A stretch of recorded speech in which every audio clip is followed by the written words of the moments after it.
You never truly know someone until they hire a private investigator to follow your every move. I learned this lesson the hard way, on what started as an ordinary Wednesday morning at Silicon Reach, one of the most prestigious tech companies in Austin, where I work as the head of cybersecurity. Well, at least that's what I tell my mother-in-law, Rebecca. Before we jump back in, tell us where you're tuning in from, and if this story touches you, make sure you're subscribed because tomorrow, I've saved something extra special for you. The truth? I'm not just the head of cybersecurity. I'm the founder and CEO of Silicon Reach itself. The irony of running a cybersecurity company while maintaining my own cover story isn't lost on me. But there was a reason I kept this secret, especially from Rebecca. A reason that was about to explode in my face in the most spectacular way possible. My name is Maya Chen, and this is the story of how my mother-in-law's desperate attempt to expose me as a fraud ended up exposing something far more interesting. The truth about who I really am, and why I've been hiding in plain sight all these years. Let me take you back to where it all started, just 3 weeks ago. I was in my office. Well, technically my second office, the one I use when I'm playing my role as head of cybersecurity. It's smaller than my CEO office on the top floor, but I've grown to love its cozy feel, with its wall of monitors displaying real-time security data and the slight scent of jasmine tea that perpetually lingers in the air. I was reviewing some code when my phone buzzed with a text from my best friend and COO, Alex Martinez. Heads up. You've got a tail. PI following you. Black Honda Civic. Tinted windows. Rebecca's work, I'm guessing. I didn't panic. When you've spent the last 4 years building a billion-dollar tech company while maintaining a cover story to your in-laws, you develop a certain tolerance for complications. Instead, I took a sip of my now cold tea and typed back, "How long?" 3 days. Our security picked up on it. Want me to handle it? I smiled, remembering why I'd hired Alex in the first place. She wasn't just brilliant at running operations. She was fiercely protective of our little charade. She was one of only 5 people who knew the truth about my dual roles at Silicon Reach. No, I replied. Let's see where this goes. Could be interesting. As I set my phone down, I caught my reflection in one of the monitors. At 32, I didn't look like most people's idea of a tech CEO. My long black hair was usually tied in a messy bun, and I preferred comfortable hoodies to power suits. Another reason it was so easy to fly under the radar. But it wasn't my appearance. That made me keep this secret from Rebecca and her country club crowd. It was what happened 4 years ago, when I first met her son, James. I was already running Silicon Reach then, but we were still a startup, working out of a converted warehouse. James walked into a coffee shop where I was working on some code, spilled his latte all over my laptop, and spent the next hour helping me salvage my work. He was kind, funny, and refreshingly down-to-earth for a corporate lawyer from old money. When he asked me what I did for a living, I panicked. You see, I'd just had 3 potential investors walk away after learning Silicon Reach was founded by a young Asian woman. One had even laughed in my face. So when James asked, I told him I worked in cybersecurity. It wasn't a lie. I did work in cybersecurity. I just omitted the small detail about owning the company. By the time I realized I was falling for him, the moment to correct that omission had passed. And when I met his mother, Rebecca, with her carefully curated social circle and her not-so-subtle digs about new money, I made a decision to keep my cover story. Just until the right time. But now, as I watched the black Honda Civic pull into our parking lot through my office window, I wondered if that time was about to come crashing into the present, whether I was ready or not. My desk phone buzzed. Ms. Chen? It was Katie, our receptionist. There's a Mr. Harrison here to see you. Says he's from Morton Securities? I pulled up our visitor logs on my screen. No appointment scheduled. This had to be Rebecca's PI. Send him up, I said, already forming a plan. While I waited, I sent a quick message to our head of security, Mike. Visitor coming. Play along. Standard protocol." Mike was another one of the 5 who knew my secret. His response was immediate. "Got it, boss." I straightened my workspace, making sure to leave visible a few complex lines of code on my monitor. Nothing confidential, just enough to reinforce my role. Then I pulled on my favorite oversized hoodie, the one with our company logo that read, "Security Team," on the back. If Rebecca wanted proof of my job, I'd give her exactly what she was looking for. The knock on my door came exactly 3 minutes later. "Come in," I called out, not looking up from my screen. The man who walked in was exactly what you'd expect from a private investigator. Mid-50s, slightly rumpled suit, and an air of practiced indifference. What I didn't expect was the slight tremor in his hand as he adjusted his tie. "Ms. Chen? I'm David Harrison from Morton Securities. We're conducting a security audit for several tech companies in the area, and your name came up as someone we should speak with." I bit back a smile. It was a decent cover story, I had to give him that. But I could see the sweat forming on his brow. Something had him rattled. Little did I know, I was about to find out exactly what that something was, and it would turn my carefully constructed world upside down. I gestured for Mr. Harrison to take a seat, noting how his eyes darted around my office, lingering on the security certifications on the wall. All genuine, though not exactly the full, story of my qualifications. A security audit. I kept my voice neutral, professional. Interesting. I wasn't aware of any industry-wide assessments happening this quarter. Harrison shifted in his chair, pulling out a small notebook. "Yes, well, it's a new initiative. We're particularly interested in..." He paused, consulting his notes. "Your implementation of quantum-resistant cryptography protocols." I almost laughed. Rebecca must have gotten that phrase from James. He'd mentioned it during dinner last week when discussing a tech client. The thing is, quantum-resistant cryptography was exactly what Silicon Reach had been pioneering for the past year, but that was classified information.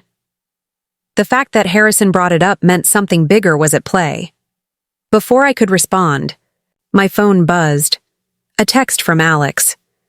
"Maya, Channel 7 news van just pulled into the parking lot. Rebecca tipped them off." My heart skipped a beat. This wasn't just about a private investigator anymore. Rebecca was trying to expose me on local television. Then Katie's voice came through the intercom. "Ms. Chen? There's a news crew here saying they have an exclusive story about Silicon Reach's head of cybersecurity being a fraud? They're demanding to speak with you and..." She lowered her voice. "They're with Mrs. Winchester. Rebecca was here, in person, with news cameras." Harrison's face had gone pale. "Ms. Chen, I should probably tell you that my mother-in-law hired you to prove I'm lying about my job." I finished for him. "Yes, I know. But what I don't think you've told her yet is what you actually found out. Have you?" He swallowed hard. "No, ma'am. When I realized who you really were, I didn't know how to explain it to her. Mrs. Winchester is quite insistent about her version of events." "And what version is that?" "She's convinced you're either involved in corporate espionage or running some sort of elaborate scam. She has theories about how you're getting your money." Of course she did. Rebecca Winchester, with her old money sensibilities, couldn't fathom how someone like me could afford a house in her precious neighborhood without some kind of criminal enterprise involved. My phone buzzed again. "Alex. They're setting up cameras in the lobby. Want me to shut this down?" I looked at Harrison, who seemed increasingly uncomfortable. "Mr. Harrison, I'm going to make you an offer. The real story here isn't about a fraudulent employee. It's about why the CEO of a billion-dollar tech company has been pretending to be a mid-level executive for 4 years. That's worth a lot more than whatever Rebecca's paying you." His eyes widened. "You're the..." He pulled out his phone, presumably to verify this information, then let out a low whistle. "Well, that explains a lot. Especially the quantum cryptography connection." Preparing and narrating this story took us a lot of time, so if you are enjoying it, subscribe to our channel. It means a lot to us. Now back to the story. Indeed. So, what do you say? Want to help me handle this situation? I'll make it worth your while. Harrison studied me for a moment, then smiled. You know, in 15 years of doing this job, this is definitely a first. What did you have in mind? I outlined my plan quickly. As I spoke, his smile grew wider. Ms. Chen, he said when I finished, it would be my genuine pleasure. I sent a quick text to Alex. Don't stop them. Let Rebecca come up.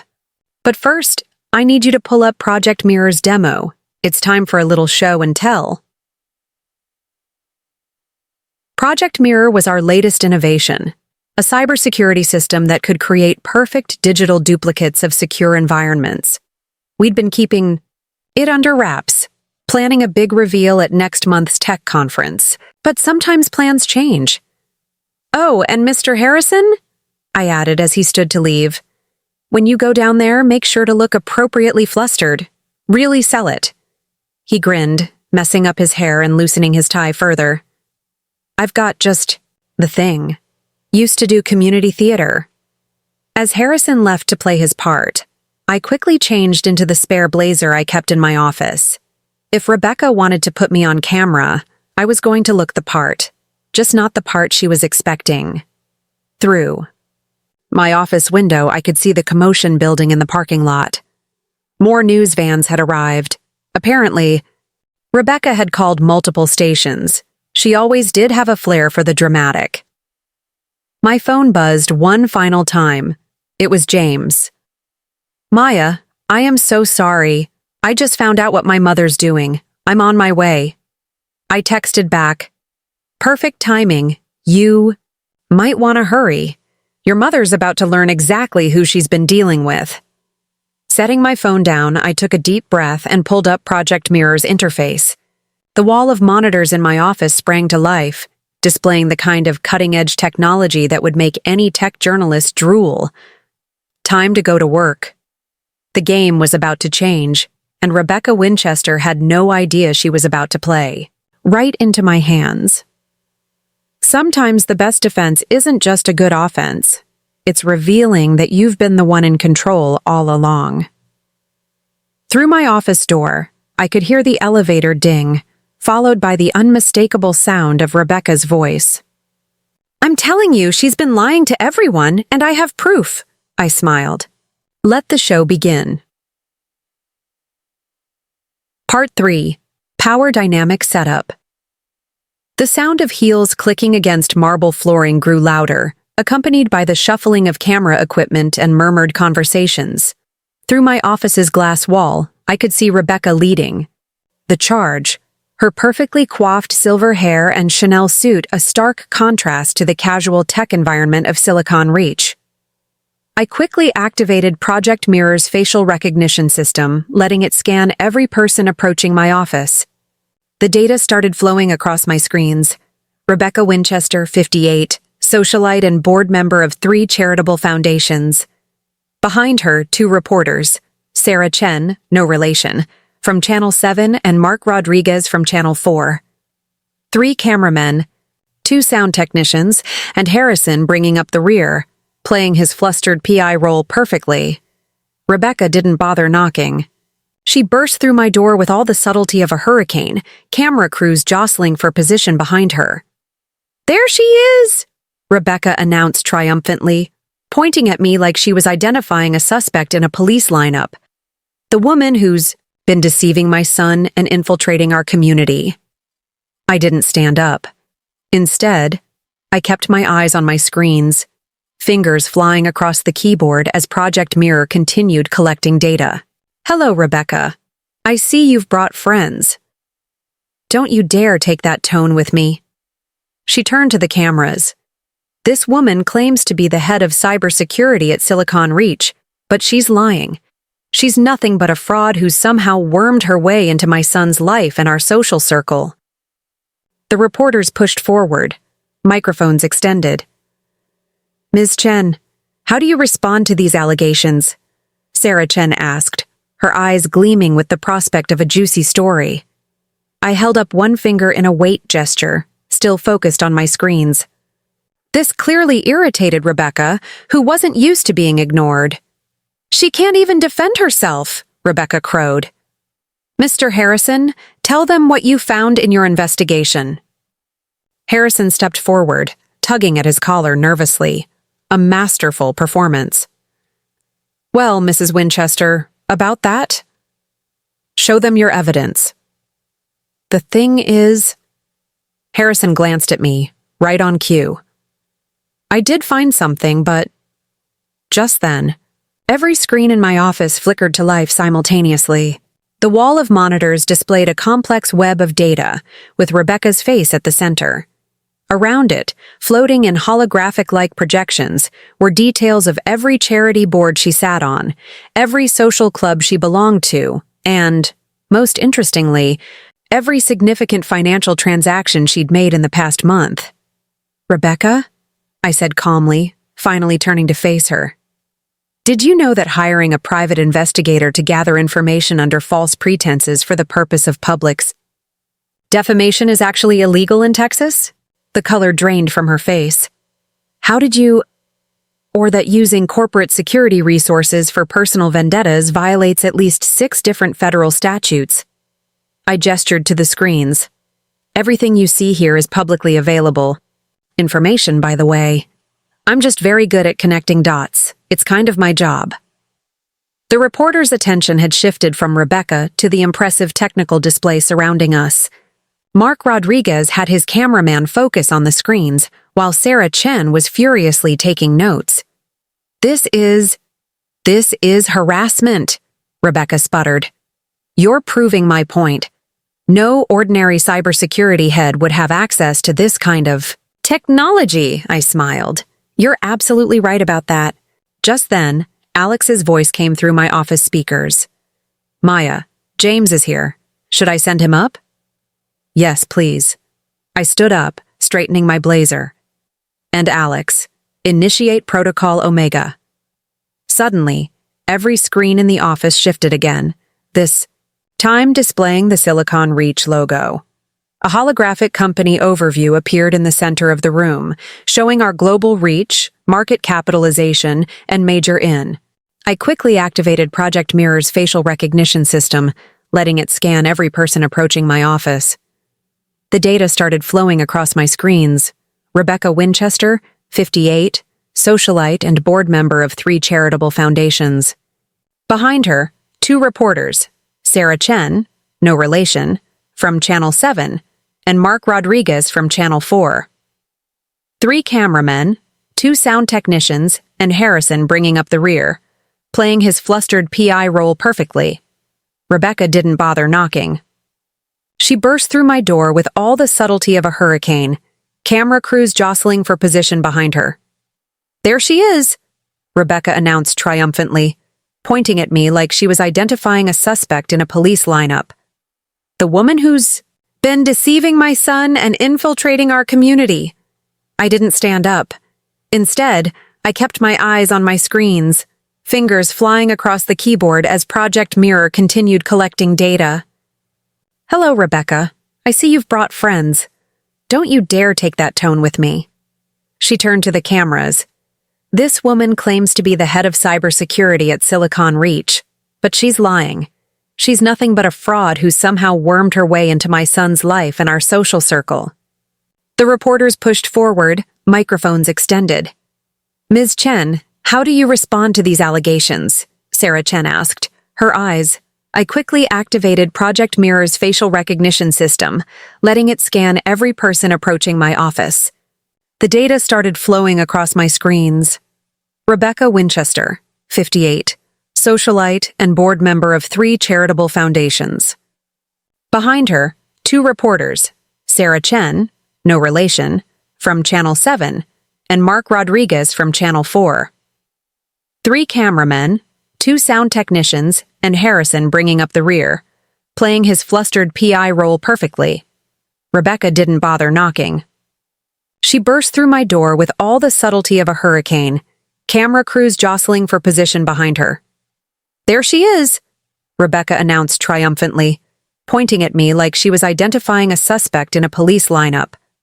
"The woman who's been deceiving my son and infiltrating our community." I didn't stand up. Instead, I kept my eyes on my screens, fingers flying across the keyboard as Project Mirror continued collecting data. "Hello, Rebecca. I see you've brought friends. Don't you dare take that tone with me." She turned to the cameras. "This woman claims to be the head of cybersecurity at Silicon Reach, but she's lying. She's nothing but a fraud who somehow wormed her way into my son's life and our social circle." The reporters pushed forward, microphones extended. "Ms. Chen, how do you respond to these allegations?" Sarah Chen asked, her eyes gleaming with the prospect of a juicy story. I held up one finger in a wait gesture, still focused on my screens. This clearly irritated Rebecca, who wasn't used to being ignored. "She can't even defend herself," Rebecca crowed. "Mr. Harrison, tell them what you found in your investigation." Harrison stepped forward, tugging at his collar nervously. A masterful performance. "Well, Mrs. Winchester, about that. Show them your evidence. The thing is..." Harrison glanced at me, right on cue. I did find something, but just then, every screen in my office flickered to life simultaneously. The wall of monitors displayed a complex web of data, with Rebecca's face at the center. Around it, floating in holographic-like projections, were details of every charity board she sat on, every social club she belonged to, and, most interestingly, every significant financial transaction she'd made in the past month. "Rebecca," I said calmly, finally turning to face her.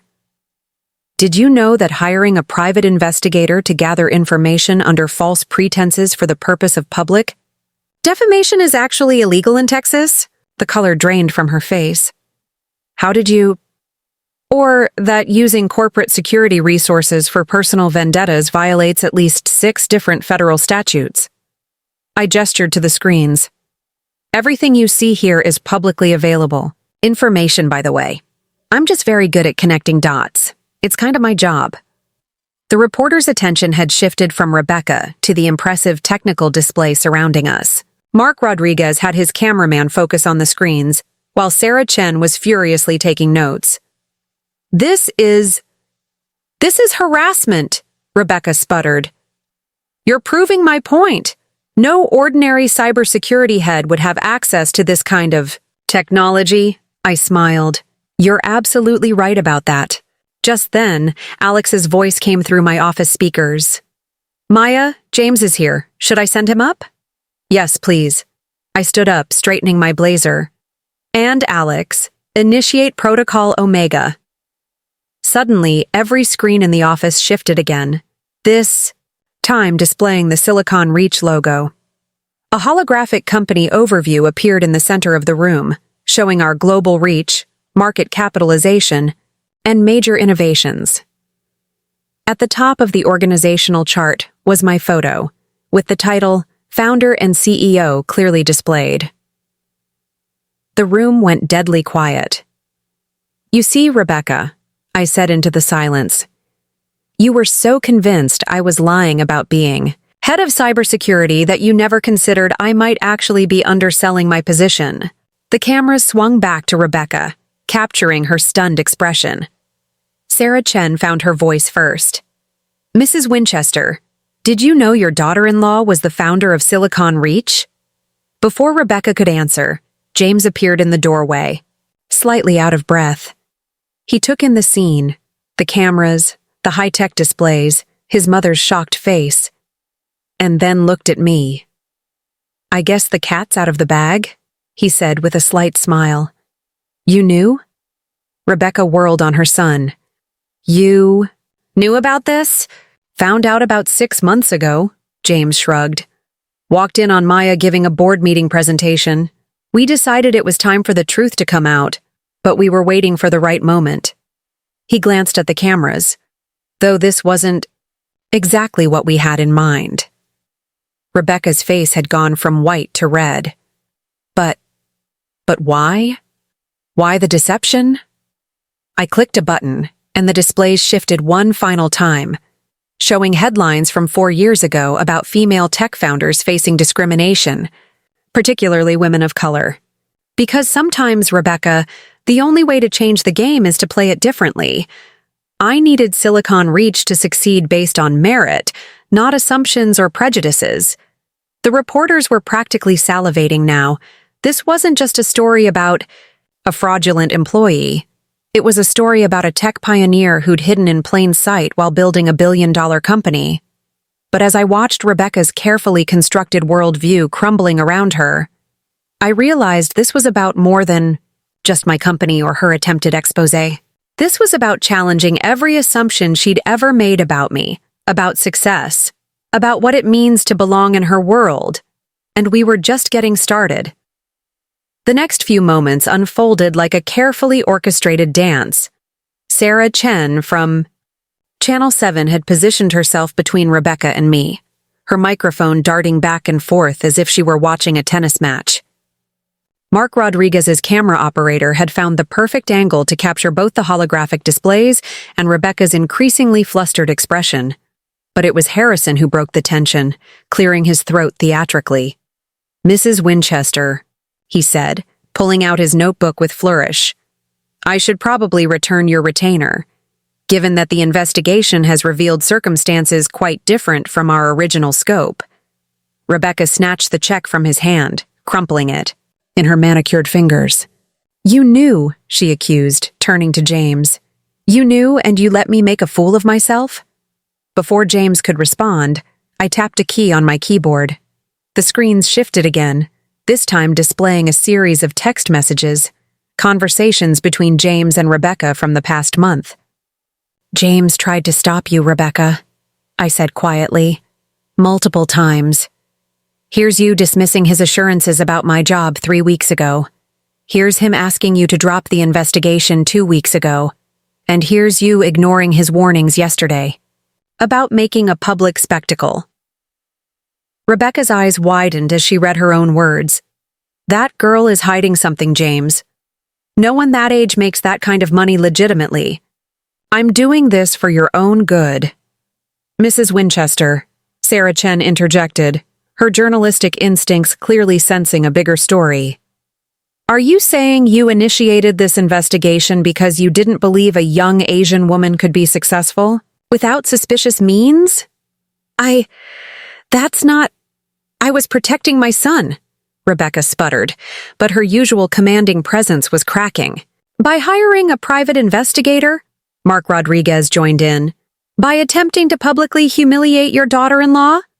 I held up a hand, silencing the reporters. "Actually, I'd like to show you something more interesting than family drama." With another keystroke, Project Mirror's full capabilities sprang to life. The office seemed to dissolve around us, replaced by a 3-dimensional visualization of global cyber threats in real time. Red lines arced across a floating globe, representing active cyber attacks. Blue shields flickered into existence where Silicon Reach's security protocols were actively defending clients. "This is what we really do here," I explained, watching the reporter's eyes widen. Project Mirror isn't just about information gathering. It's about predicting and preventing cyber threats before they happen. We're protecting hospitals, power, grids, financial systems. "Maya," Rebecca cut in, her voice strained. "I don't understand. If you're really this successful, why hide it? Why pretend to be just an employee?" I smiled sadly. "Because 4 years ago, when I met James, I had just lost 3 major investors after they discovered Silicon Reach was founded by me rather than the Mark Chen they'd imagined. One of them literally laughed in my face and said he couldn't trust his cybersecurity to a little Asian girl playing with computers," the reporters scribbled furiously. James moved to stand beside me, his hand finding mine. "So when I met James," I continued, "and he asked what I did, I told him I worked in cybersecurity. It wasn't a lie. I just omitted some details. By the time I realized how serious we were becoming, The moment to correct that omission had passed. And then I met you, Rebecca. What's that supposed to mean? She demanded, but her voice had lost its edge. You spent our first dinner together explaining how new money would never understand the responsibilities of proper society, how companies were destroying traditional values, how certain people needed to know their place. The reporter's head swiveled to Rebecca, who had the grace to look uncomfortable. So I decided to prove something, I said, waving my hand through the holographic display, causing the global threat map to zoom in on our local region. That success isn't about fitting into someone else's idea of what a leader should look like. It's about innovation, dedication, and vision. Suddenly, an alarm chimed from my computer. The threat map pulsed red over downtown Austin. "Excuse me for a moment," I said, turning to my keyboard. My fingers flew across the keys as lines of code filled the screens. "We have an active threat attempting to breach Austin General Hospital's systems." The reporters and camera operators crowded closer, capturing the real-time cyber defense in action. Even Rebecca seemed transfixed as she watched me work. "There," I said after a moment as the red threat indicator turned blue. "Crisis averted. Just another day at the office." "This is incredible," Maya Chen breathed. "Mrs. Winchester, you do realize you've inadvertently exposed one of the most groundbreaking technological achievements in recent history?" Rebecca stood very still, her carefully constructed world visibly shifting around her. I never meant to." "No," I said softly. "You never meant to discover that your assumptions about me, about what I was capable of, were wrong. But here we are." Just then, Alex's voice came through the speakers again. "Maya, the board is asking for an emergency meeting given the unexpected public revelation of Project Mirror." I nodded. "Schedule it for an hour from now." I turned to the reporters. "I believe you both have quite a story to tell, though perhaps not the one you were expecting." Maya Chen stepped forward eagerly. "Ms. Chen, would you be willing to do an exclusive interview about Silicon Reach and Project Mirror? And perhaps comment on the challenges faced by women, particularly women of color, in the tech industry," Mark Rodriguez added. I glanced at Rebecca, who was staring at the global threat map with an unreadable expression. "Yes to both, but first, I need a moment with my mother-in-law." The reporters nodded, understanding the gravity of the situation. As they filed out, followed by Harrison and the camera crews, James squeezed my hand. "Want me to stay?" he asked. I shook my head. "This is something Rebecca and I need to discuss alone." As the door closed behind him, Rebecca and I stood in silence, surrounded by the ghostly blue light of Project Mirror's displays. The next few minutes would either bridge the chasm between us or widen it irreparably. And strangely, I wasn't sure which outcome I was hoping for. As the door clicked shut behind James, leaving Rebecca and me alone in my office, a subtle chime indicated an incoming secure message. A small window popped up in the corner of the holographic display. "Emergency Protocol Delta activated. Team standing by." I smiled slightly.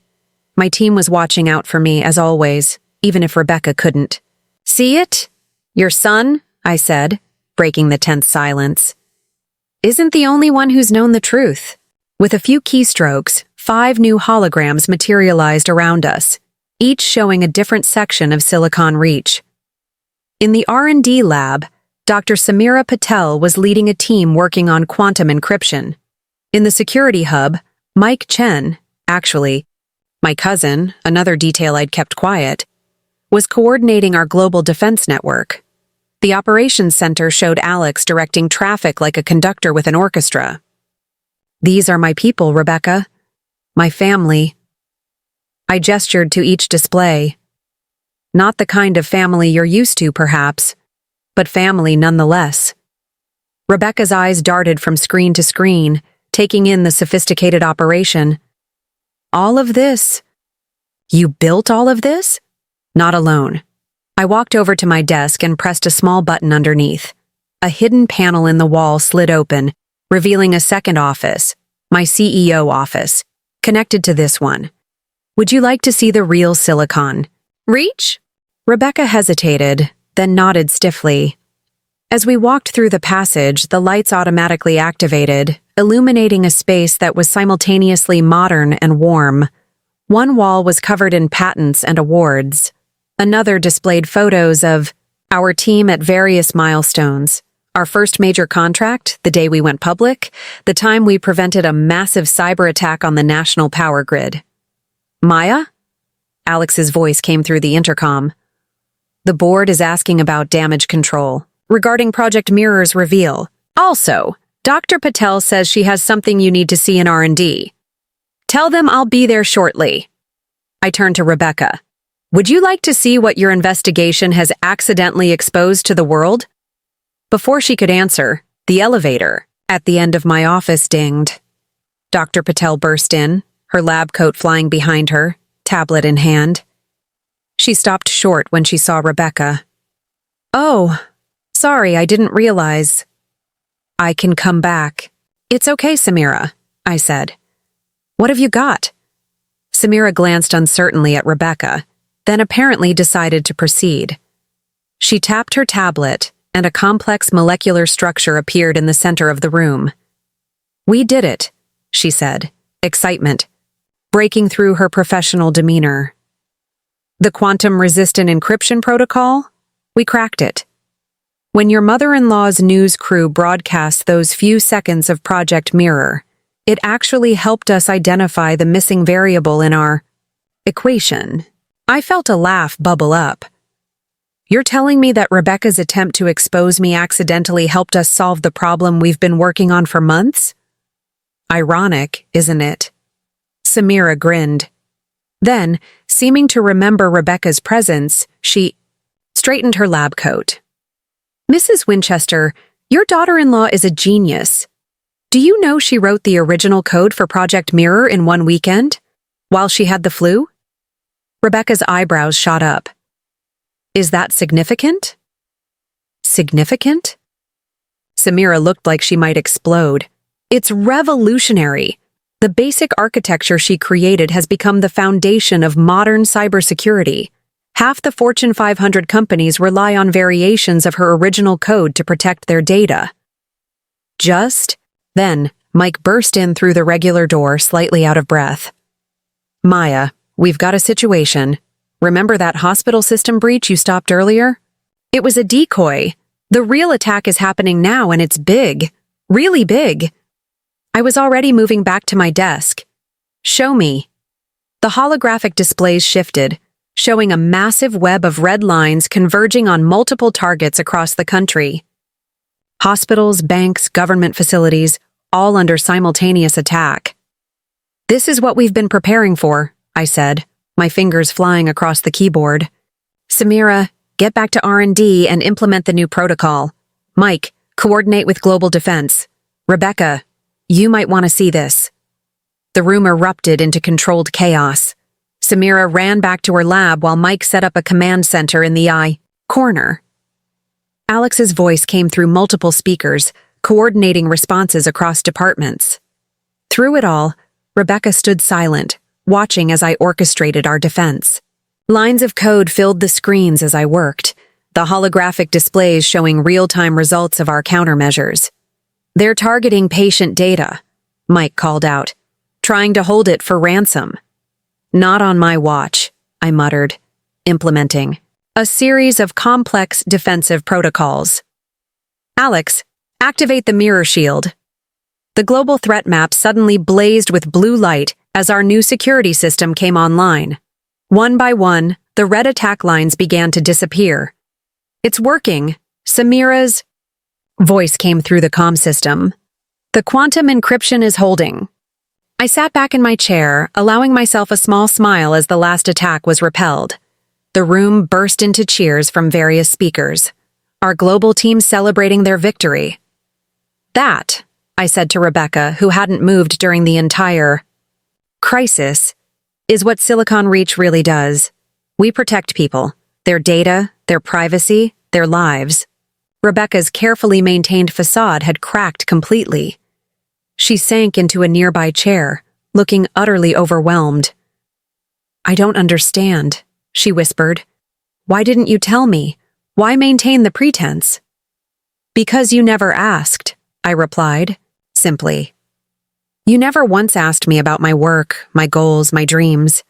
You were so convinced you knew exactly who and what I was, you never bothered to look deeper." The room had quieted, though I knew my team was still listening. They'd been with me through everything, the late nights, the breakthroughs, the setbacks. They'd supported me when I decided to keep my role secret, understanding that sometimes the best way to change the world was to work behind the scenes. "Your son," I continued, "figured it out 6 months ago because he paid attention. He saw the patterns, noticed the little things that didn't quite add up, but more importantly, he accepted me for who I was, not who he expected me to be."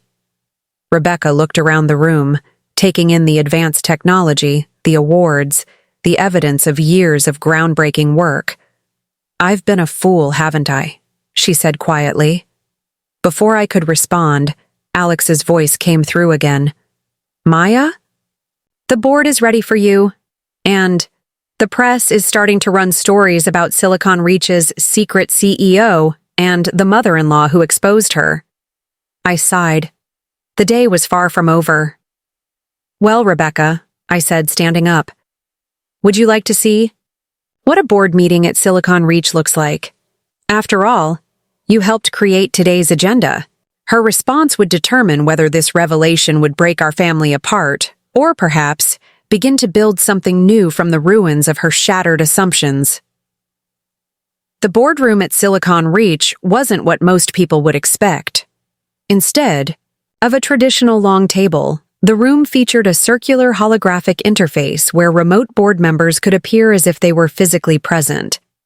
As Rebecca and I entered, 3-dimensional projections of our board members were already materializing in their designated spots. "Ah, the woman of the hour," drawled Richard Blackwood, our lead investor, his hologram flickering slightly.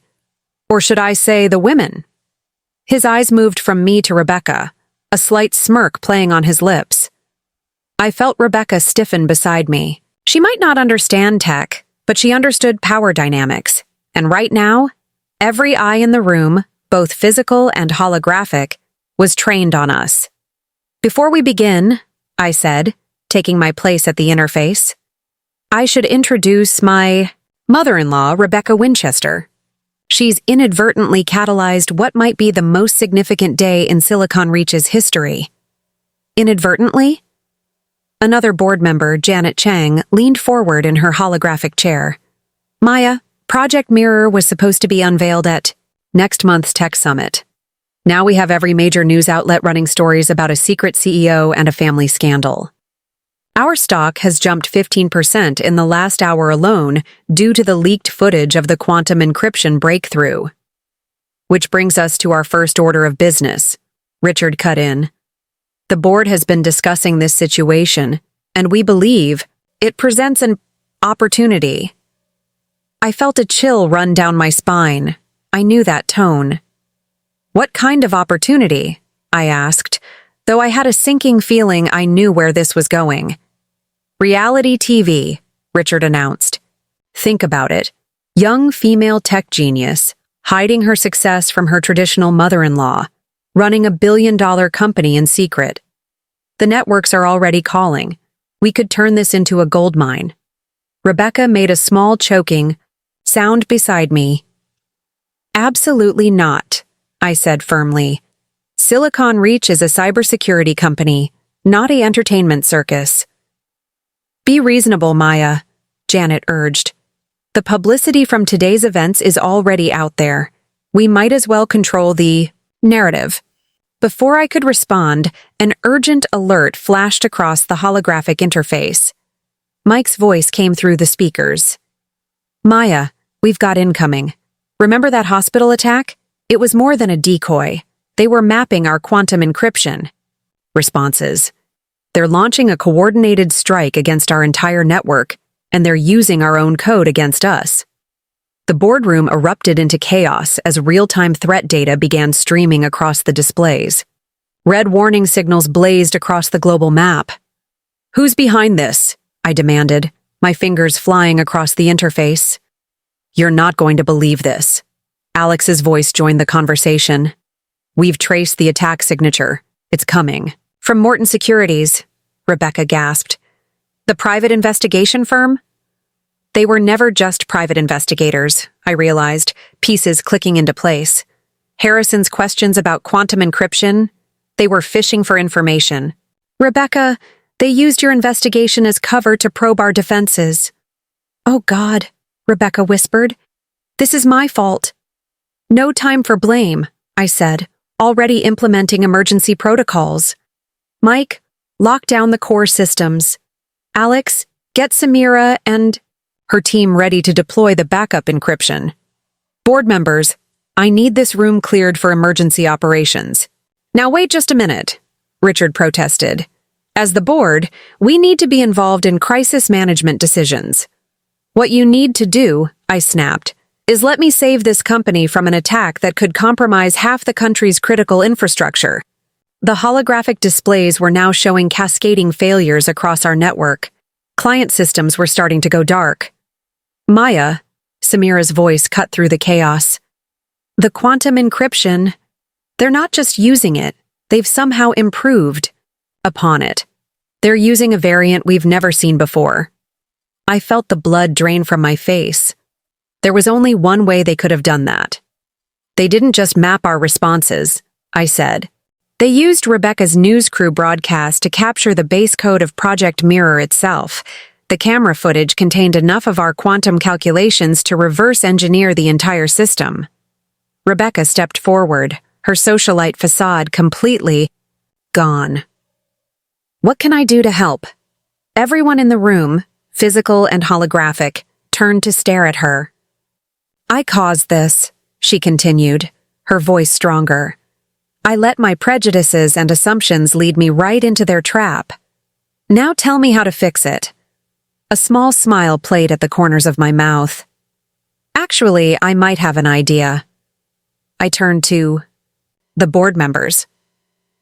"You wanted a show? Let's give them one they'll never forget." I quickly outlined my plan. With each detail, Rebecca's eyes grew wider, while the board members' expressions ranged from shock to grudging admiration. "That's either brilliant or insane," Janet finally said. "Probably both," I agreed. "But it's our best shot at turning this around." I turned to Rebecca. "Are you in?"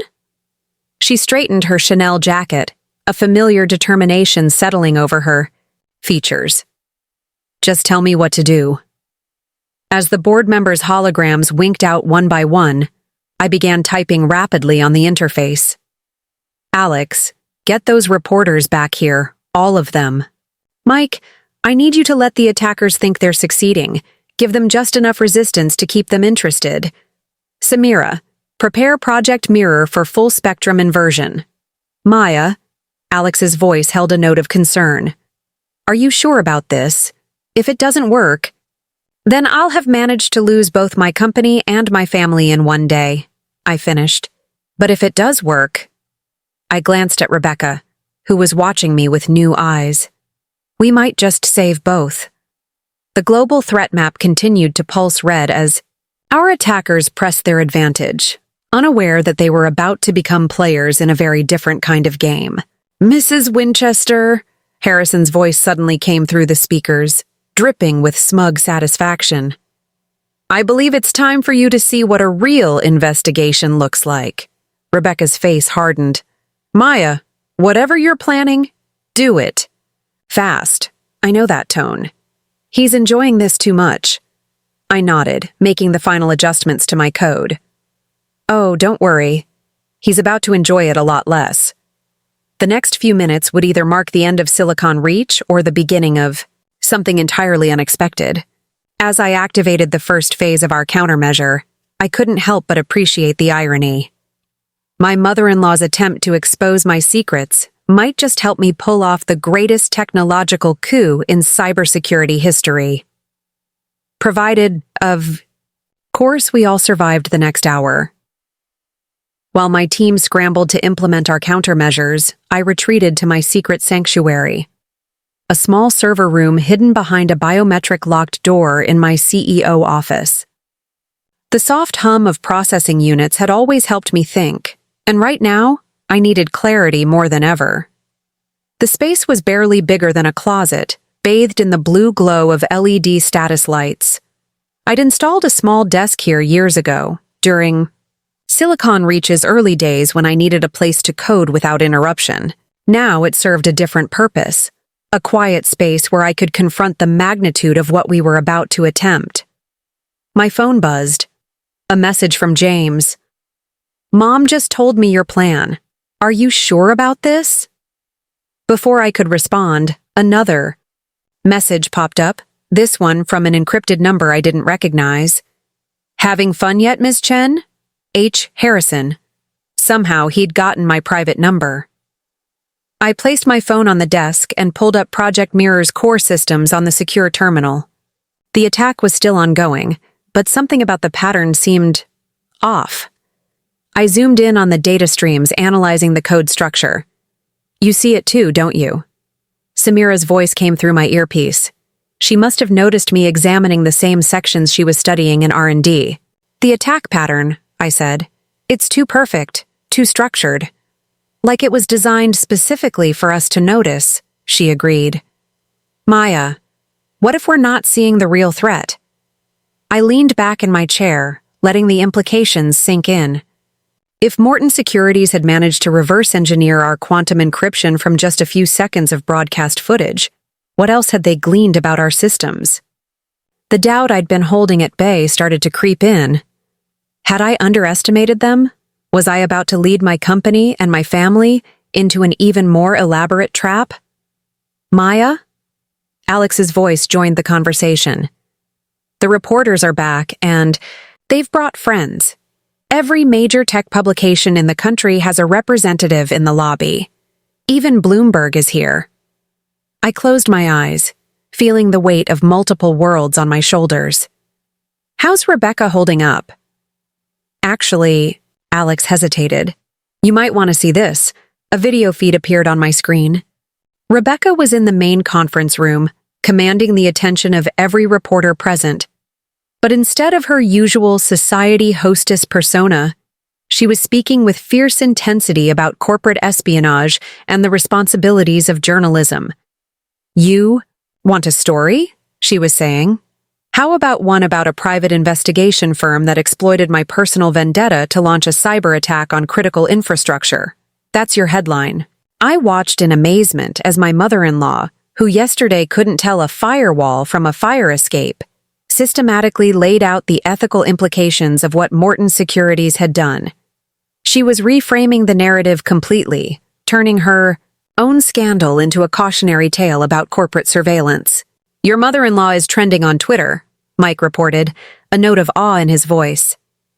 "Tech mom-in-law is the #3 hashtag nationally." A laugh escaped me, bordering on hysteric. The situation was so absurd it had circled back around to making perfect sense. But then my terminal screen flickered, just for a fraction of a second. Most people would have missed it, but I'd spent too many years writing code to ignore such a detail. "Samira," I said, my fingers flying across the keyboard. "Run a deep scan on Sector 7 of the quantum matrix." "Already on it," she replied. "Maya, there's something embedded in the attack code, some kind of message." I isolated the segment she'd identified, and my blood ran cold. Hidden within the quantum encryption was a signature I recognized, because I'd written it myself, years ago, during my first attempts at creating Project Mirror. "It can't be," I whispered. "What is it?" Alex asked, concern evident in her voice. Before I could respond, every screen in my sanctuary lit up with the same message. "Ready to stop hiding yet, little sister?" My hands started shaking. There was only one person who used to call me that. "Maya?" Samira's voice seemed distant. "Who's behind this?" I took a deep breath, memories flooding back of late nights coding together.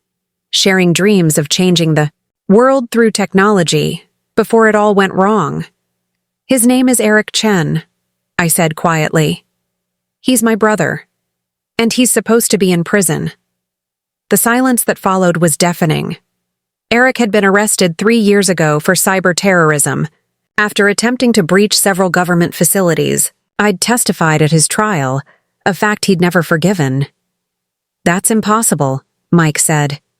We would have known if he'd been released. Unless, Alex added slowly, he never actually went to prison at all. The pieces started falling into place. Morton, securities, the perfectly engineered attack, the intimate knowledge of our systems. It all made horrible sense. He used my mother-in-law's investigation as a way to get to me, I realized. He knew I'd be distracted by the personal drama, that I might miss the signs. Another message appeared on my screens. Family reunion time, Maya. Your move.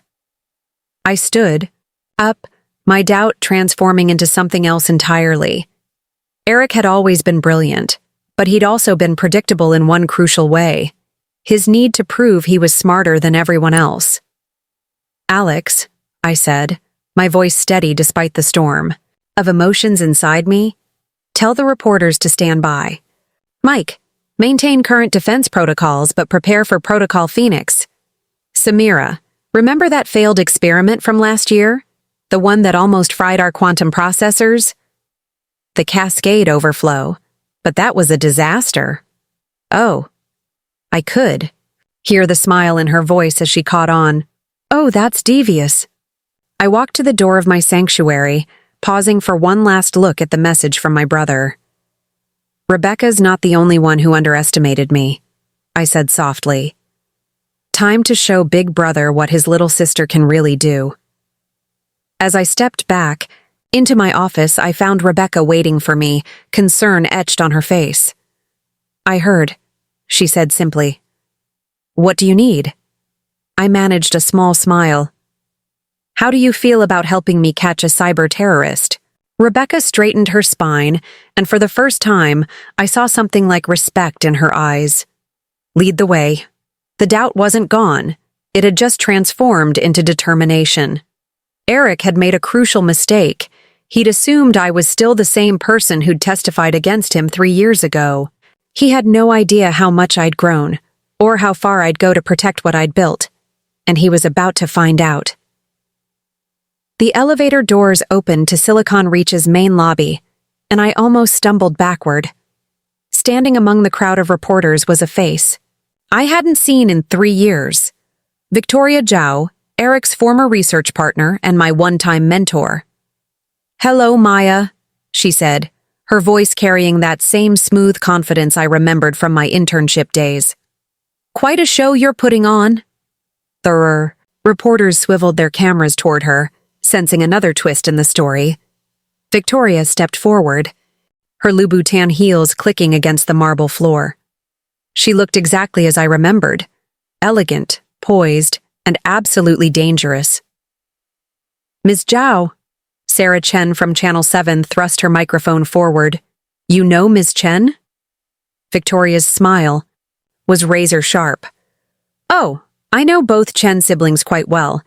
In fact, I helped train them. Maya was my most promising protege, until she decided to play it safe and create security systems instead of testing their limits. I felt Rebecca tense beside me. Another person from your past? Victoria Zhao, I explained, loud enough for the cameras to pick up. Former head of quantum computing at Quantum Tech, left under interesting circumstances after certain ethical violations came to light. Is that what they're calling innovation these days? Ethical violations? Victoria's laugh was musical but held no warmth. Your brother understood. He saw the potential in what we were developing. You were always too concerned with boundaries, with rules. The pieces clicked into place. You broke Eric out of prison. Broke out? Victoria raised an eyebrow. My dear, he never went in. Amazing what the right connections and a few million in cryptocurrency can accomplish. The Eric Chen who went to prison was a very convincing body. double with a terminal illness and excellent makeup. The reporters erupted in questions, cameras flashing. I held up a hand for silence, my mind racing. If Eric had never gone to prison, the attack on the government facilities 3 years ago, I said slowly, that wasn't the end game, was it? It was a setup. You wanted everyone to think Eric was safely locked away while you built something bigger. Victoria's smile widened. Very good. You haven't lost your touch after all. My phone buzzed. A message from Samira. Maya, we found something. The quantum signature in the attack code. It's not just Eric's. There are traces of Victoria's original encryption algorithm. They're working together, I said aloud. Morton Securities, the private investigators, the news crew, it was all orchestrated to get access to Project Mirror. Half credit, Victoria said. Morton Securities was a convenient tool, yes, but the real goal? She pulled out her phone, tapped something, and suddenly every screen in the lobby flickered. We already have Project Mirror. Eric's voice filled the room as his face appeared on the displays. What we wanted was you, little sister. Your public unveiling as CEO was just a bonus. Rebecca stepped forward, her society mask firmly in place. I assume you manipulated me into hiring Morton Securities? Mrs. Winchester, Eric's digital image smiled. You were the perfect catalyst. Your prejudices, your suspicions. You practically wrote the script for us. Victoria just had to plant the right suggestions in your social circle. I watched Rebecca's face flush with anger and shame, but her voice remained steady. And now? Now, Victoria said, we demonstrate why boundaries are meant to be broken. Eric, shall we? The screens changed, showing a familiar interface, Project Mirror's global threat map. But something was wrong. The attack patterns we'd been defending against suddenly shifted, merging into a new configuration. Oh God, I breathed. They're not trying to steal Project Mirror, they're using our defensive systems to create an offensive weapon. The ultimate zero-day exploit, Victoria confirmed. Every system Project Mirror protects becomes a potential attack vector. Hospitals, power grids, financial networks, all turned against themselves. Maya, Alex's voice came urgently through my earpiece. We're losing control of the peripheral nodes. They're somehow using your original code to override the security protocols. I needed to think fast. Victoria and Eric had orchestrated this. Perfectly. The public exposure, the family drama, all of it designed to keep me off balance while they implemented their real plan. But they'd made one crucial mistake. You know what your problem is, Victoria, I said, stepping closer to her. You always underestimated the power of boundaries, of ethics.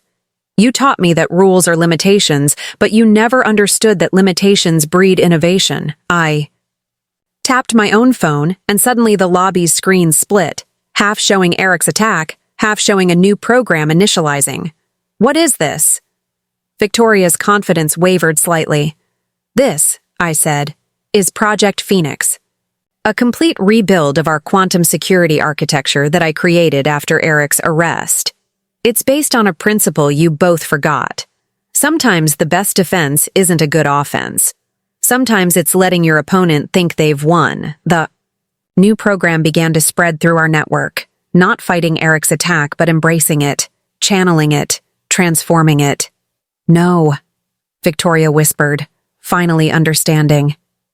You didn't. I did. Project Phoenix isn't just a security system. It's a quantum honeypot, and you just walked right into it. Eric's image flickered as he realized what was happening. Maya, stop this now. You don't understand what you're interfering with. Actually, big brother, I smiled. I understand perfectly. Victoria might have taught us quantum computing, but Mom and Dad taught us something more important. Family doesn't exploit family. I turned to the gathered reporters. You wanted a story? Here's your headline. Silicon Reach CEO thwarts international cyber terror plot. Though personally, I prefer Little Sister outsmarts everyone. Victoria's composed facade cracked.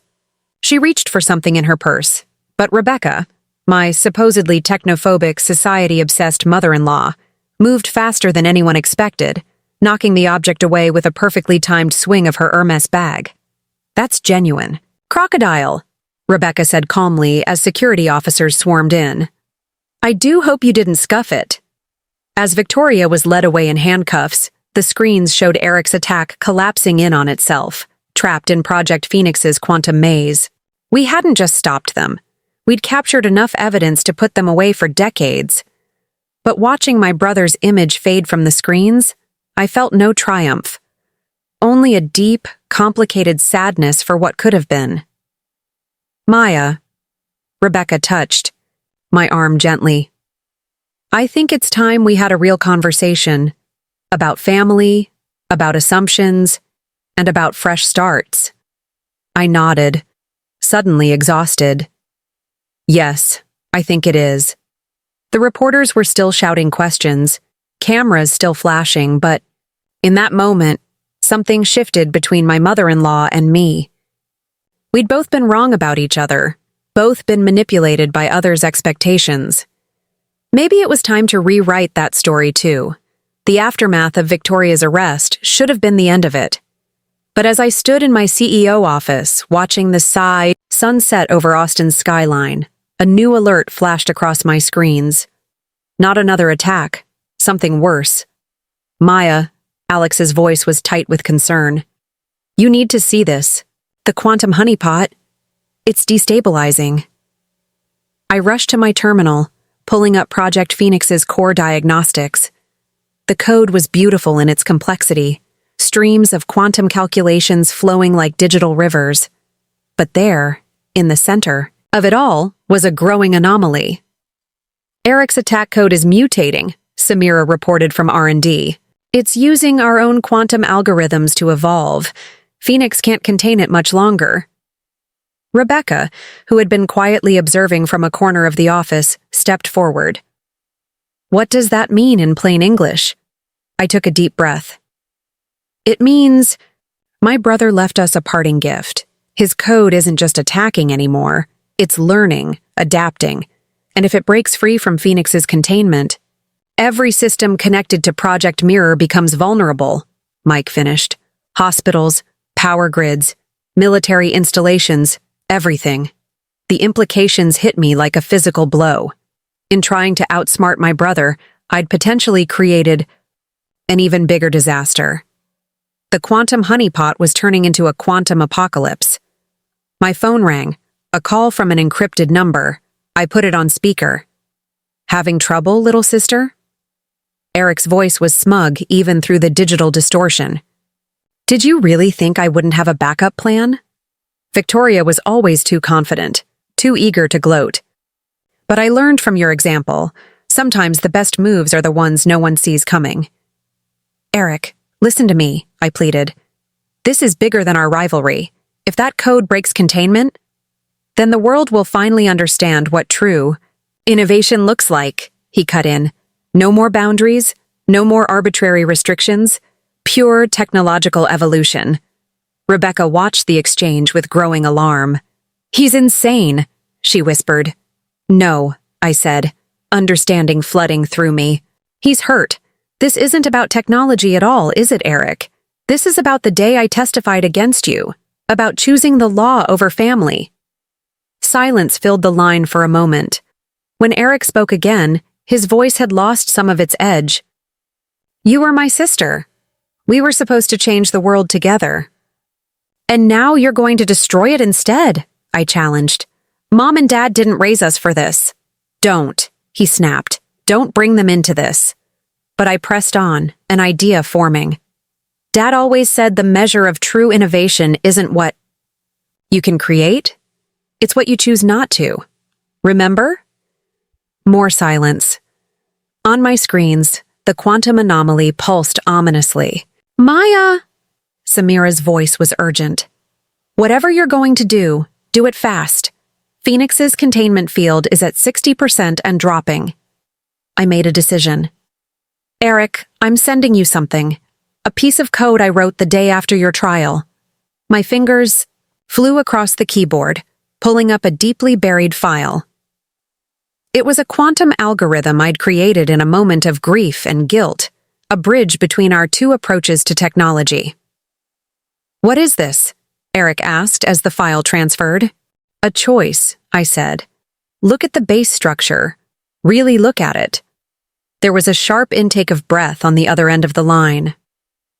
This combines your security protocols with my evolutionary algorithms. You found a way to innovate within boundaries," I finished. "To push limits without breaking them. I never implemented it because it needed both of us to work. It still does." The quantum anomaly flickered, its pattern shifting slightly. "Phoenix containment at 40%, Mike reported. "Eric," I said softly, "we can still change the world together. Just not the way you planned. Help me fix this." The seconds stretched like hours. Finally, Eric spoke. "The original quantum key, the one we designed together in college. Use it as a base frequency for the containment field." I almost laughed. "Of course, Samira, are you getting this?" "Already on it," she replied. "Quantum? Resonance patterns are stabilizing. Maya, it's working." On the screens, the chaotic patterns began to smooth out, the destructive code transforming into something new, something neither purely defensive nor offensive, but adaptively protective. "A quantum immune system," Eric mused. "Not bad, little sister." "We always did work better together than apart," I said. "It's not too late, Eric. Turn yourself in.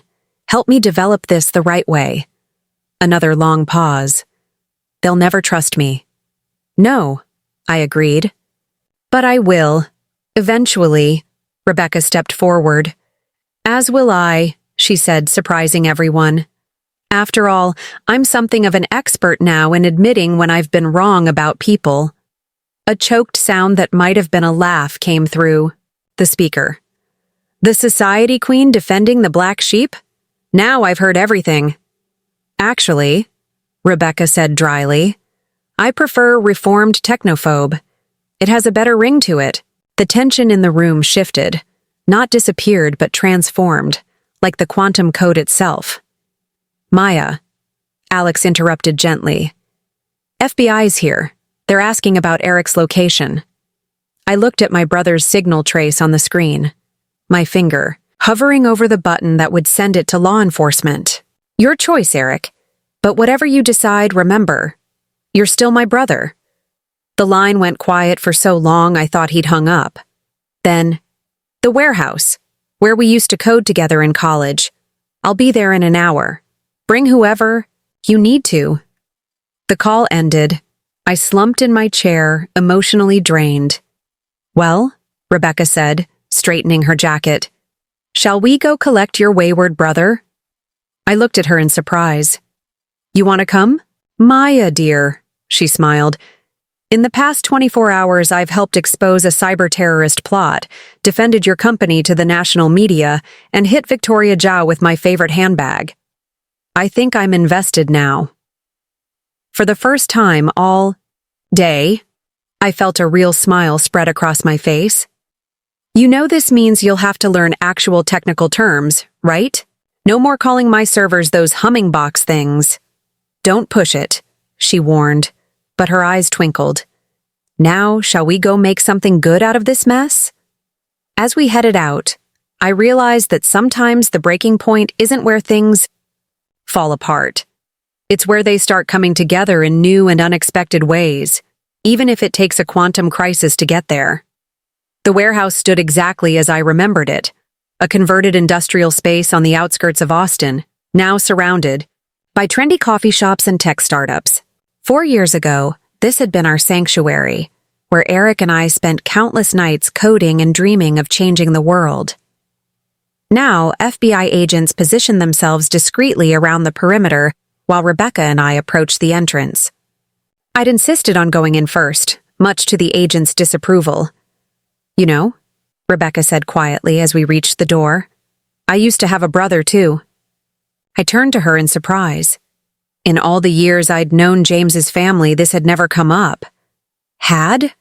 Michael. He was brilliant, like Eric, like you. She touched the worn brick wall, lost in memory. He died testing an experimental aircraft. Design, his own invention. I spent years angry at the technology that took him from us. Perhaps that's why you fought so hard against my world, I finished softly. Before she could respond, my phone buzzed. A text from Eric. Second floor, the old server room. Come alone. I showed Rebecca the message. She nodded, understanding. I'll wait here. But Maya, she caught my arm. Remember what I said about my brother. Sometimes brilliance needs boundaries, not because we want to limit it, but because we want to preserve it. Inside, the warehouse was darker than I remembered, filled with shadows and forgotten equipment.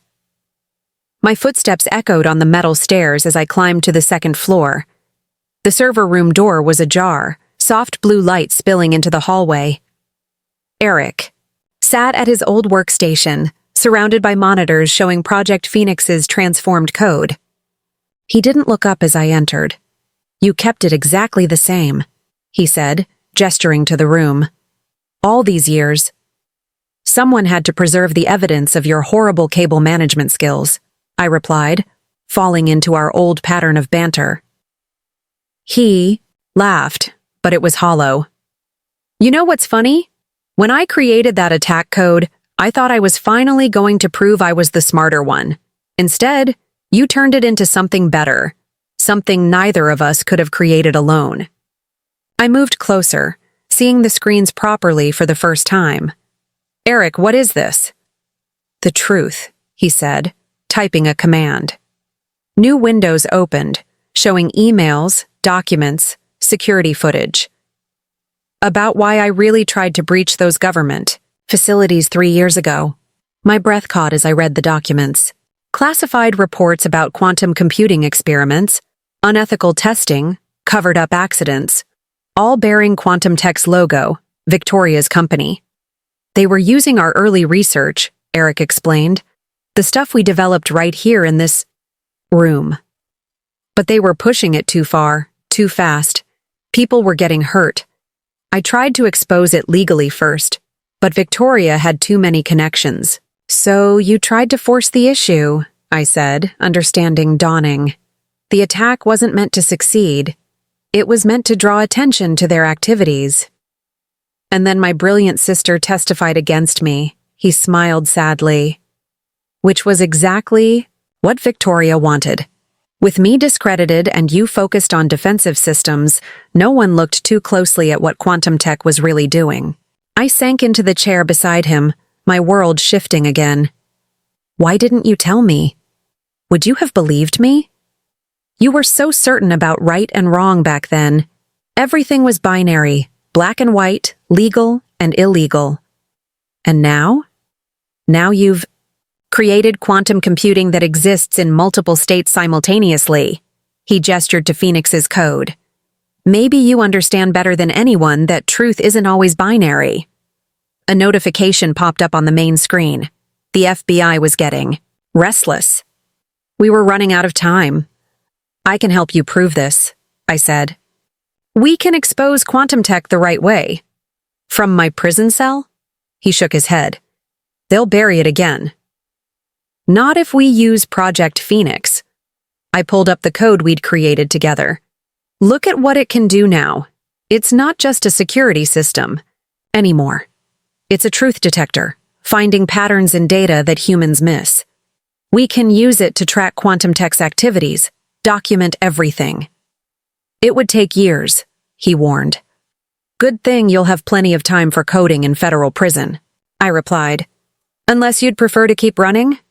Eric studied the screens, watching Phoenix's quantum algorithms dance across them. You know what Dad would say about all this? Innovation without conscience is just destruction in disguise, we quoted together, then laughed. I miss them, he said quietly. They would be proud of you, I told him. Not for what you did, but for choosing to make it right. He nodded, then stood up. Better let your FBI friends in before they break down the door. But Maya? He caught my hand. Thank you for seeing the truth even when I couldn't show it to you properly. As I signaled the agents to move in, Rebecca appeared in the doorway. She took in the scene, the screens full of evidence, the siblings standing together, the transformed code still evolving between defense and disclosure. "Well," she said, "it seems I'm not the only one who had some assumptions challenged today." Eric looked at her curiously. "Mrs. Winchester, I must admit I didn't expect you to be here." "Yes, well, I'm full of surprises lately." She straightened her jacket. "I've been informed that visiting hours at federal facilities are quite reasonable, and I have it on good authority that they allow laptops for approved technical projects." Eric's eyebrows shot up. I bit back a smile. "Are you offering to facilitate my continued work on Phoenix while in custody?" he asked incredulously. "I'm offering to help both my children do what's right," she replied. "Even if one of them is technically my brother-in-law and currently under arrest." As the FBI agents entered, Eric held out his wrists for the handcuffs, but his eyes were on the screens showing Phoenix's code.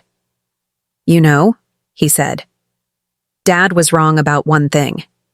Innovation without conscience isn't destruction. It's just incomplete. Like quantum computing without entanglement. Or family without understanding," Rebecca added softly. I watched as they led my brother away, the truth of the day settling around us like quantum particles finding their state. We had all been right, and we had all been wrong. The real innovation wasn't in the technology we'd created, but in the bridges we'd built between our different worlds. "Come on," Rebecca touched my arm. "We have a press conference to prepare for. And I believe I promised to learn what a quantum encryption protocol actually is." As we left the warehouse, I glanced back at the old server room one last time. Sometimes the biggest revelations aren't about discovering new truths, but about understanding why we needed to find them in the first place. The Silicon Reach lobby had transformed into a makeshift command center by the time Rebecca and I returned from the warehouse. Every screen displayed news coverage of the day's events, each network spinning their own version of the story. Tech CEO thwarts cyber terror plot. Family drama leads to major security breakthrough. Quantum tech under federal investigation, but... It was the headline from the Wall Street Journal that caught my eye. Quantum computing's next phase, the Phoenix Protocol. "They're calling it a protocol now?" Rebecca mused, watching the screens. "Yesterday, they were calling it a scandal."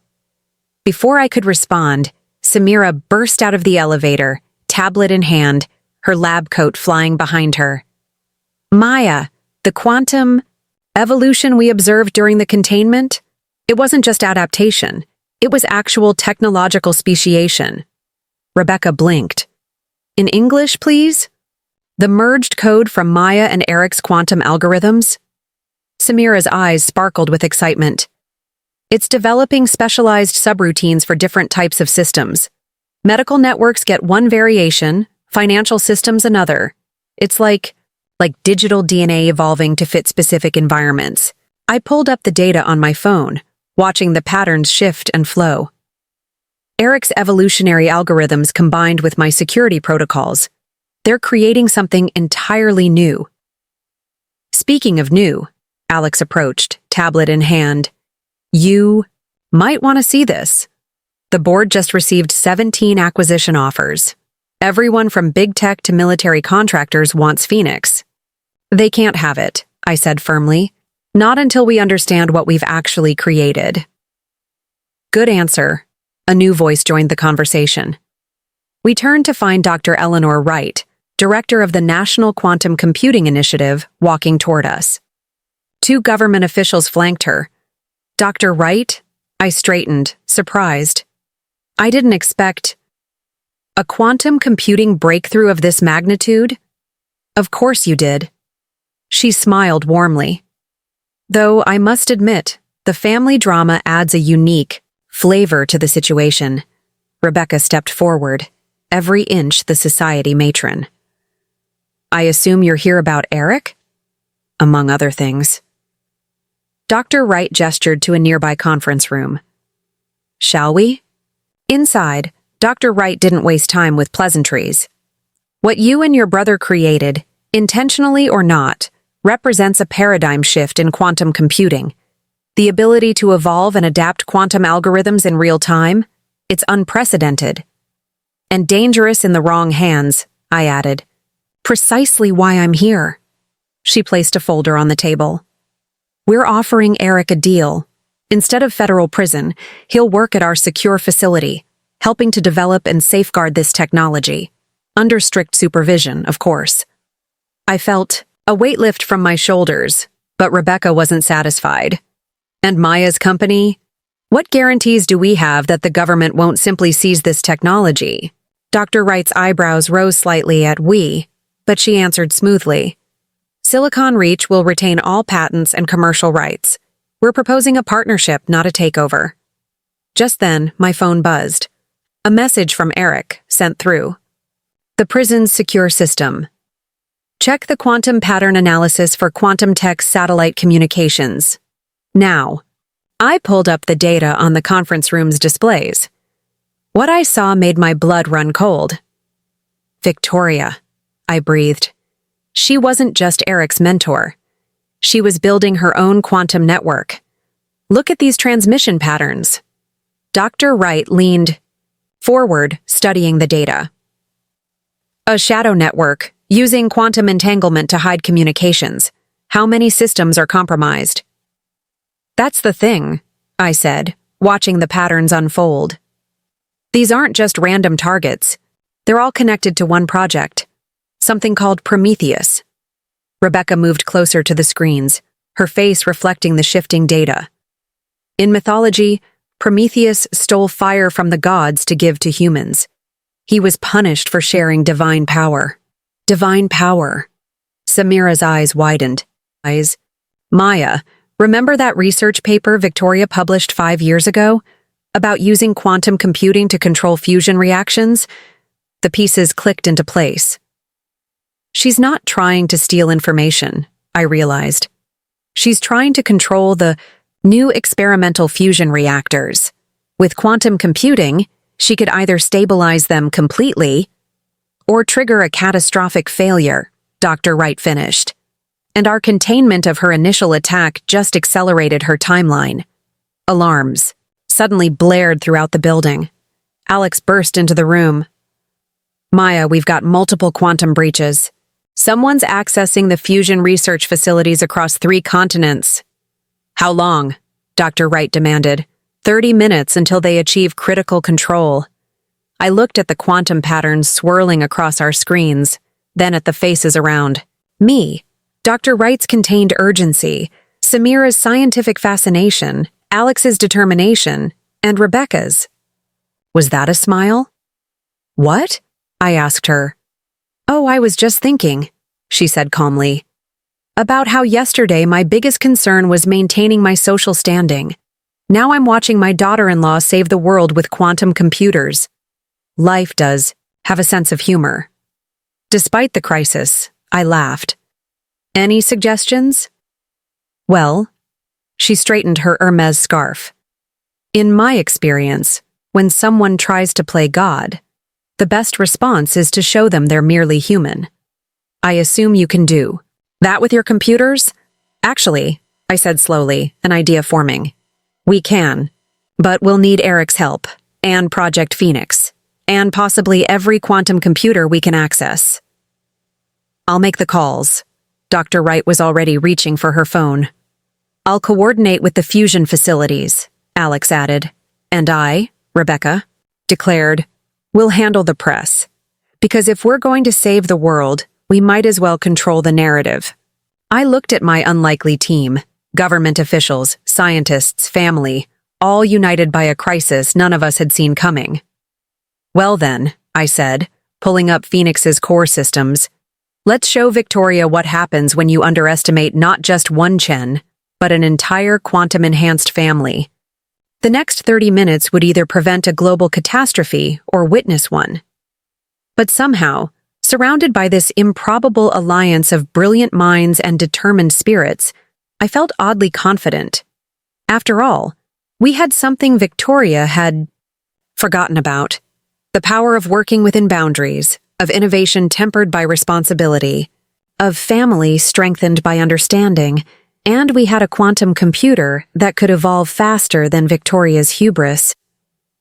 The quantum mainframe room pulsed with blue light as every available system redirected power to Project Phoenix. I sat at the central terminal, surrounded by holographic displays showing fusion reactor statuses across 3 continents. Rebecca and Dr. Wright stood behind me, while Samira and Alex coordinated with international response teams. Quantum link to Eric's secure terminal established, Mike reported. He's online. My brother's face appeared on one of the screens, the prison's quantum-secured computer visible behind him. Little sister, he nodded. Ready to finish what Victoria started? Power signatures at fusion facilities reaching critical levels, Samira called out. Victoria's quantum infiltration is accelerating the reaction rates. She's not trying to trigger a meltdown, Eric said, his fingers flying across his keyboard. Look at the pattern. She's trying to achieve sustainable fusion. She wants to prove it's possible. By risking millions of lives? Rebecca's voice was sharp. How is that innovation? It's not, I replied, understanding flooding through me. It's desperation. Victoria's not trying to play God. She's trying to prove she was right all along, about quantum computing, about pushing boundaries, about everything. Just then, all our screens flickered, and Victoria's face appeared. Very good, Maya. She smiled, but it didn't reach her eyes. You always were the quickest study, but you still don't see the whole picture. I kept typing, implementing the quantum defense protocols while we talked. Then explain it to me. Why risk everything now? Because of you, she said simply. Your little family drama today. It proved what I've always known, that real breakthroughs only happen when we push past artificial limitations. Look what you and Eric created when you finally stopped playing it safe. That's where you're wrong, I countered. Phoenix works precisely because it respects boundaries. It evolves within parameters, not despite them. Warning alerts flashed across my screens. The fusion reactors were approaching critical mass. Maya, Eric's voice was urgent. We need to deploy Phoenix now, or we lose containment. Victoria laughed. Go ahead. Try to stop it. Your quantum protocols against mine. Student versus teacher. One last lesson. I looked at the code streaming across my screen, at the quantum patterns we'd created.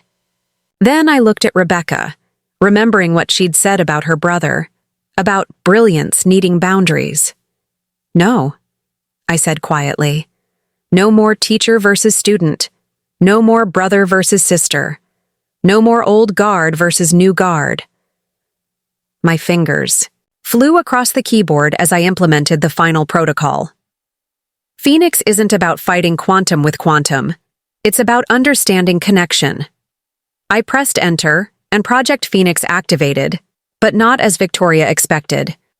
Instead of attacking her quantum intrusion, it began to interface with it, creating bridges between our systems. What are you doing? Victoria demanded, her composure cracking. Showing you what real innovation looks like, I replied. Eric, now! My brother initiated his part of the sequence. The quantum algorithms we'd created began to flow between all systems, ours, Victoria's, and the fusion reactors. But instead of fighting for control, they were achieving harmony. Quantum resonance stabilizing, Samira reported excitedly. The reactors, they're actually achieving sustainable fusion, but safely, within controlled parameters. Impossible, Victoria whispered. No, Rebecca stepped forward. Inevitable. Because Maya and Eric understood something you forgot, that true power comes from connection, not control. On our screens, the quantum patterns had transformed into something beautiful. A perfect synthesis of Victoria's aggressive optimization, Eric's evolutionary algorithms, and my security protocols. The fusion reactors hummed with contained power, achieving the breakthrough Victoria had sought, but without the catastrophic risks. "It's over, Victoria," Dr. Wright said. "Federal agents are at your location now, but I think you'll find that prison has an excellent quantum computing research program these days." Victoria's face showed a complex mix of emotions: anger, respect, and finally, understanding. "You've surpassed me," she said softly. "All of you." Then her screen went dark as agents moved in. The quantum mainframe room erupted in cheers as reactor after reactor reported successful containment. Eric's face broke into a genuine smile for the first time in years. "Nice work, little sister," he said. "Dad would be proud." "He'd be proud of both of us," I replied, even if our path wasn't exactly what he expected. Rebecca placed a hand on my shoulder. "Sometimes the unexpected paths lead to the best destinations." She glanced at the quantum displays. "Though I still think you need to work on your cable management." Laughter filled the room, the kind that comes after averting disaster, after facing down demons both personal and professional, after finding connection in the most unexpected places. "So," Dr. Wright said, surveying the scene, "what shall we call this new quantum protocol? The one that just revolutionized both computing and fusion power?" I looked at Eric on his screen, at Rebecca standing beside me, at my team celebrating around us. "How about the bridge protocol?" I suggested. "Because sometimes the most innovative thing we can do is build connections instead of walls." As the quantum patterns danced across our screens, I realized that this confrontation had never really been about technology, or even about power. It had been about understanding that the strongest systems, whether quantum, family, or professional, are those that find harmony between boundaries and innovation, between control and evolution, between past and future. And sometimes it takes a crisis to build those bridges, one quantum connection at a time. Up next, you've got 2 more standout stories right on your screen. If this one hits the mark, you won't want to pass these up. Just click and check them out.